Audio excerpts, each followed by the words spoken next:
ఇప్పుడు ఈ లోకంలో నాతో సరితూగగలిగినటువంటి ప్రతి యోద్ధ లేనుగాగలేడు సీత. నేను చాలా పరాక్రమవంతుణ్ణి. యుద్ధరంగంలో విజయాన్ని కోల్పోయినవాడు, అడవుల్లో ఈ చెట్టుని ఆ చెట్టుని నమ్ముకుని తిరుగుతున్నవాడు, వ్రతీ స్థండిలశాయి మునివ్రతాన్ని పాటిస్తున్నవాడు. సీత, ఇంకో మాట చెబుతున్నాను, నేల మీద పడుకుంటున్నటువంటి వాడు. అసలు వాడు ఆ రాముడు శంకే జీవతివానవ్వా, బతికున్నాడో లేదో ఇవాడికి పోయే ఉంటాడు.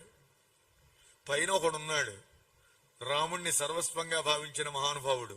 రాముని హృదయంలో తానున్నాడు, తన హృదయంలో రాముణ్ణి ఉంచుకున్నాడు. ఎవరండి? హనుమ. ఆయన ముందు పిచ్చి మాటలన్నీ మాట్లాడుతున్నాడు వీడు. ఎందుకంటే వాడి ధైర్యం ఏంటంటే వాడు తప్ప ఎవరూ లేరనే భావన.